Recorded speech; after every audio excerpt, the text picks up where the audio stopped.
Good morning student. सबसे पहले हम आशा करते हैं आप सभी बच्चों से कि सभी बच्चे जो है स्वस्थ होंगे और अपने घर पर अच्छे से रह रहे होंगे, साथ साथ में पढ़ाई की ओर भी आप अपना ध्यान दे रहे हैं।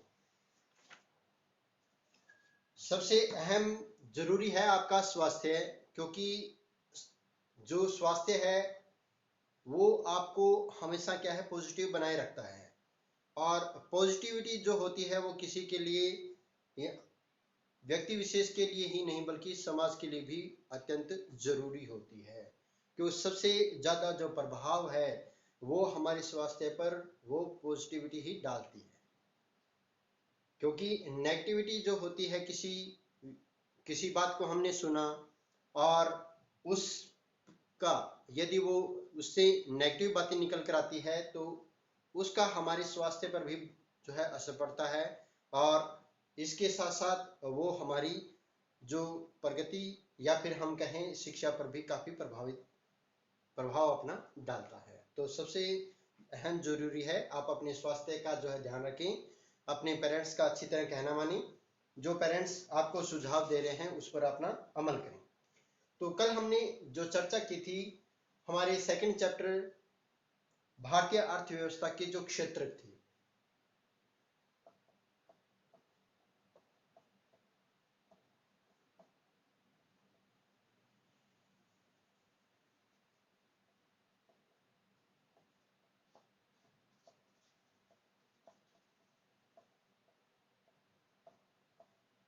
भारतीय अर्थव्यवस्था के क्षेत्र, हमने कल इन तीनों क्षेत्रों की हमने बात की थी जो हमारे भारतीय अर्थव्यवस्था को मजबूती प्रदान करते हैं। प्राथमिक, द्वितीय और तृतीय क्षेत्र की कौन कौन से क्षेत्र है, किससे जुड़े हुए हैं और किसका जो है योगदान किस प्रकार का रहता है, किस क्षेत्र के अंदर कौन कौन सी जो है गतिविधियां आती है, उसकी चर्चा हमने कल की थी।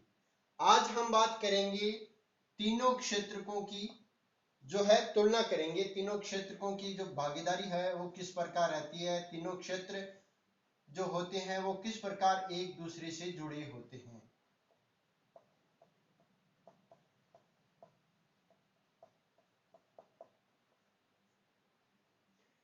देखिए कल हमने जो हमारा प्रथम यानी प्राथमिक, द्वितीय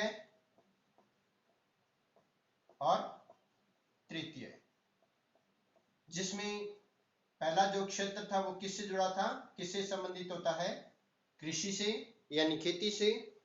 दूसरा जो क्षेत्र है वो किससे, विनिर्माण से।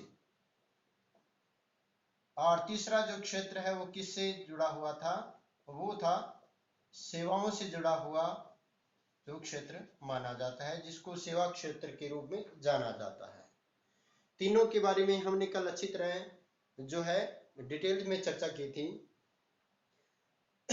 आज हम तीनों क्षेत्रों में किस प्रकार की तुलना की हम यदि बात करें तो प्राथमिक, द्वितीय और जो तृतीय क्षेत्र होते हैं, तीनों ही क्षेत्रों में विभिन्न प्रकार की वस्तुओं और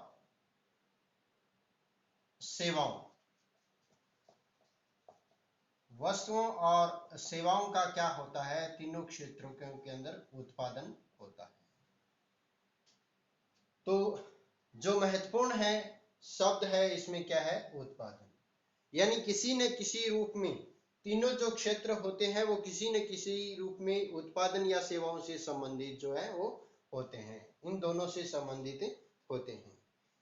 अब कोई भी क्षेत्र है उसके अंदर कुछ क्षेत्र ऐसे होते हैं जिसमें कम मात्रा में उत्पादन होता है, कुछ से ऐसे क्षेत्र है जिसमें ज्यादा मात्रा में उत्पादन होता है।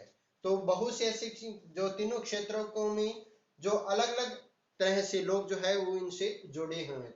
प्रथम जो क्षेत्र है, जैसे हम कृषि क्षेत्र की बात करें तो यहाँ जो हमारे भारत की जो 65% आबादी है वो क्या है, कृषि क्षेत्र से जुड़ी हुई है। उसके बाद में विनिर्माण की बात करें, फिर तृतीय जो क्षेत्र है जो सेवा क्षेत्र है, उसका भी क्या है अलग अलग जो है रूप में उसमें लोग हैं वो कार्यशील होते हैं। अब वस्तुओं और सेवाओं में जो उत्पादन होता है उसमें हम प्रत्येक वस्तुओं और सेवाओं में की जो गिनती होती है, यानी वस्तु और विभिन्न प्रकार की जो सेवा होती है कि जो गणना होगी उसकी गणना हम क्या है अलग अलग तरीके से अलग अलग नहीं कर सकते। कहने का मतलब क्या है, यानी जैसे कृषि क्षेत्र के अंदर क्या है अलग अलग प्रकार के कार्य किए जाते हैं। अनाज का उत्पादन इसमें किया जाता है, मत्स्य पालन इसमें किया जाता है, पशुपालन इसमें है, इसके साथ साथ बागवानी का कार्य जो है वो इसके अंदर है। इस प्रकार विभिन्न प्रकार की जो कृषिगत क्रियाएं जो इसमें की जाती है, इसके साथ कृषि के अलावा जो गैर कृषि क्रियाएं होती है वो भी क्या है इस क्षेत्र प्राथमिक क्षेत्र के अंदर आती है। उसके अलावा विनिर्माण जो उद्योग है, अब जो उद्योग धंधे होते हैं उस उद्योग के अंदर किन किन वस्तुओं का अलग अलग रूप में क्या है निर्माण किया जाता है। अब छोटी सी सुई की यदि हम बात करें या फिर कोई भी कील की हम बात करें तो छोटी सी छोटी वस्तु का जो है उत्पादन वो इसमें किया जाता है और उसकी जो गणना करना यानी उसकी गिनती करना वो क्या है असंभव होता है। हर क्षेत्र के अंदर क्या है अलग अलग प्रकार की वस्तुओं का निर्माण या उत्पादन किया जाता है और कुछ जो क्षेत्र है उसमें उसके साथ साथ कुल उत्पादन और रोजगार की दृष्टि से किस प्रकार एक जो क्षेत्र है या जो दूसरा क्षेत्र है वो किस प्रकार एक दूसरे से अलग अलग है, भिन्न भिन्न है, तो कि किस क्षेत्र के अंदर जो है रोजगार की संभावना वो है कितनी रहती है और किस क्षेत्र में कितनी कम रहती है। तो इसलिए प्रत्येक क्षेत्र की विविध वस्तुओं और सेवाओं की जो गणना है वो क्या है अलग अलग नहीं की जा सकती। जैसे हम इस समस्या का जो समाधान यदि हम करना करेंगे तो सबसे बड़ा जो अहम जो सुझाव आता है अर्थशास्त्रियों के अकॉर्डिंग।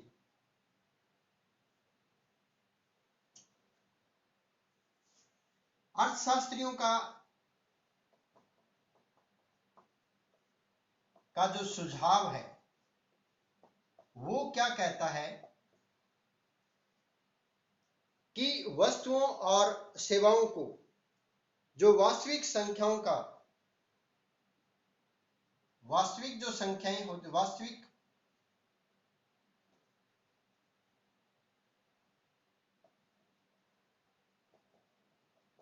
संख्याओं का जो योग होता है यानी कुल जो जोड़ होता है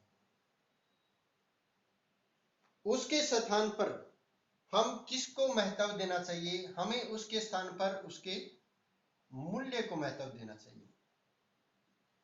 क्योंकि बाजार के अंदर मिलने वाली जो वस्तुएं होती हैं वो हमारे लिए क्या होती है अंतिम उपभोग की वस्तु होती है, अंतिम उपभोग की वस्तु होती है और अंतिम उपभोग की जो वस्तु होती है इसलिए उसका जो मूल्य होता है वो भी क्या होता है उसका अंतिम मूल्य होता है और अंतिम जो मूल्य होगा उसी से हम किसी भी देश की जो राष्ट्रीय आय है और उसके कुल उत्पादन की गणना हम कर सकते हैं। जैसे यदि हमने बात की जैसे 10,000 किलोग्राम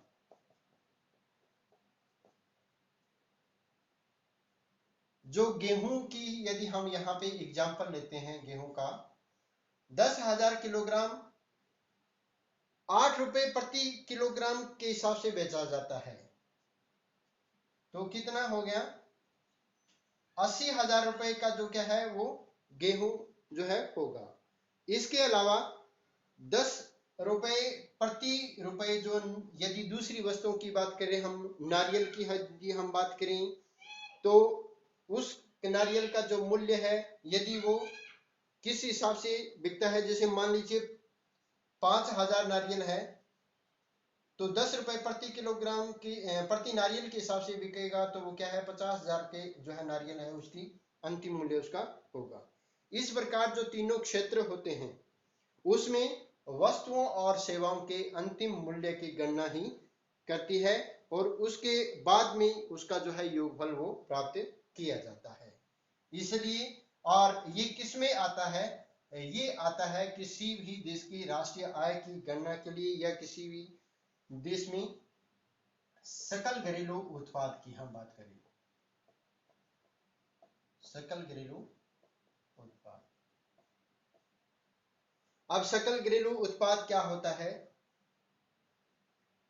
उत्पादित और जो बेची गई जो वस्तुएं होती हैं उसकी गणना करना जरूरी नहीं होता, उसके अंतिम मूल्य की हम यदि गणना करते हैं तो अंतिम वस्तुओं और सेवाओं के रूप में विशेष रूप में उस किसी भी क्षेत्र में एक वर्ष के दौरान वस्तुओं और सेवाओं, विभिन्न साधनों के द्वारा वस्तुओं और यानी देश के नागरिकों के द्वारा वस्तुओं और सेवाओं के विभिन्न साधनों के द्वारा किसी एक वर्ष में जो कुल उत्पादन किया जाता है उसको क्या बोला जाता है, उसको सकल घरेलू उत्पाद कहा जाता है। यानी विभिन्न प्रकार की जो वस्तुएं एक वर्ष के दौरान उत्पादित की जाती है और उसके अंतिम मूल्य को क्या बोला जाता है, सकल घरेलू उत्पाद कहा जाता है। तो इसमें जो भागीदारी रहती है वो क्या है, तीनों क्षेत्रों की रहेगी, तीनों ही जो क्षेत्र है वो इसके अंदर महत्वपूर्ण माने जाते हैं। तो इस प्रकार जो अर्थव्यवस्था की जो तीनों क्षेत्र होते हैं वो अर्थव्यवस्था की विशालता को दर्शाते हैं, उसमें वृद्धि करते हैं। अब इसके साथ साथ जो ऐतिहासिक परिवर्तन की यदि हम बात करें, ऐतिहासिक परिवर्तन तीनों क्षेत्रों के अंदर किस प्रकार से देखा गया है। जैसे जो कृषि प्रणाली है, कृषि जो क्षेत्र है या जो कृषि प्रणाली है वो लगातार क्या है, परिवर्तनशील है। परिवर्तनशील का मतलब क्या होता है पहले क्या होता था कृषि के यानी विभिन्न प्रकार के अनाज का जो उत्पादन किया जाता है था उसमें परंपरागत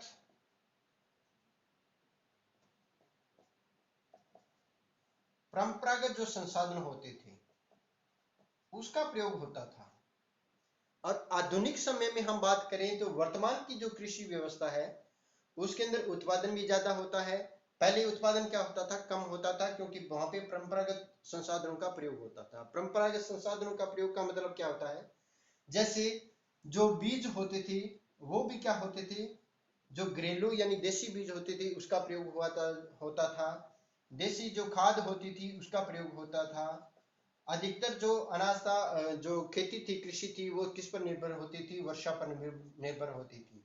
उस समय सिंचाई के साधन जो है इतने अधिक विकसित नहीं थे।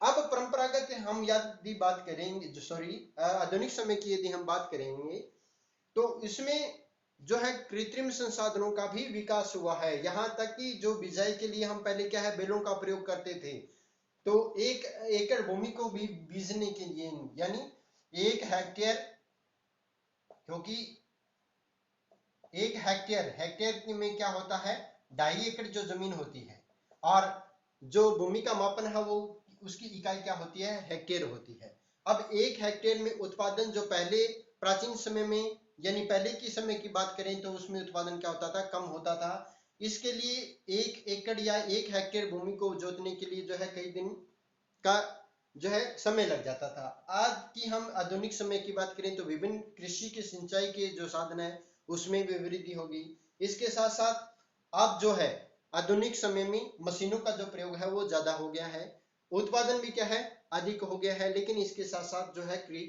है खर्चे जो होते हैं यानी जो व्यय की जो राशि है वो भी क्या है, लगातार बढ़ी है। उत्पादन बढ़ा है तो इसके साथ साथ जो खर्चे हैं वो भी बढ़े हैं। तो इस प्रकार कहा जाता है जो कृषि प्रणाली है वो हमेशा से परिवर्तनशील रही है। जो इस प्रकार जो विगत वर्षों के दौरान अब जैसे जैसे कृषि प्रणाली बढ़ी वैसे वैसे ही प्रभाव किस पर पड़ा, वैसा ही प्रभाव जो है वो विनिर्माण में यानी उद्योगों पर भी वैसा ही पड़ा। तब जब पहले क्या है, देसी घरेलू जो उद्योग हुआ करते थे, छोटे उद्योग हुआ करते थे, उससे उत्पादन क्या होता था, कम होता था। अब आधुनिक समय में बड़ी जो मशीनरियों का प्रयोग किया जाता है, आधुनिक मशीनरियों का जो प्रयोग किया जाता है, उससे उत्पादन लगातार क्या हो रहा है, बढ़ रहा है। अब इसके साथ साथ जो तीसरा क्षेत्र है उसमें भी लगातार क्या है, वृद्धि होती जा रही है। क्योंकि विगत 100 वर्षों की यदि हम बात करें तो विकसित देशों में द्वितीय क्षेत्र की अपेक्षा जो है तृतीय जो क्षेत्र है उसके अंदर काफी जो है बदलाव आया है।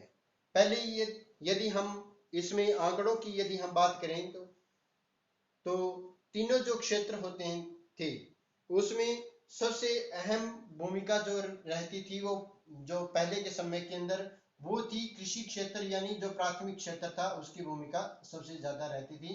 अधिकतर जो लोग हैं वो क्या थे, इस पर आश्रित थे, ग्रामीण जनसंख्या थी अधिक थी और इसी के कारण कृषि क्षेत्र से जुड़े हुए लोग या खेती से जुड़े हुए लोग ज्यादा थे। उस समय विनिर्माण का जो क्षेत्र था और जो सेवा क्षेत्र था, हमारा जो तृतीय क्षेत्र था, वो इतना प्रभावशाली नहीं था। इसके बजाय यदि हम अब की बात करें तो अब जो है विनिर्माण में भी क्या है, काफी वृद्धि हुई है और इसके साथ साथ जो तृतीय जो क्षेत्र है उसमें क्या है, महत्वपूर्ण भूमिका जो है निभाई है और उसके जो सेवाओं के उत्पादन में जो है काफी मात्रा में वृद्धि हुई है। अधिकतर जो लोग हैं वो कृषि क्षेत्र से हटकर किस क्षेत्र की ओर जा रहे हैं, वो विनिर्माण और सबसे ज्यादा जो है वो सेवा क्षेत्र की ओर जा रहे हैं। तो वर्तमान समय की यदि हम बात करें तो तृतीय क्षेत्र का जो उत्पादन है यानी सेवाओं का जो उत्पादन है वो काफी बड़ा है। इसके बाद में हम उत्पादन में जो प्राथमिक और द्वितीय और तृतीय जो क्षेत्र है किस प्रकार जो उसके अंदर बदलाव आया है, तृतीय क्षेत्र का जो महत्व बढ़ा है वो किस प्रकार बढ़ा है, इसके क्या कारण है, इसको हम नेक्स्ट वीडियो में चर्चा करेंगे। Thank you.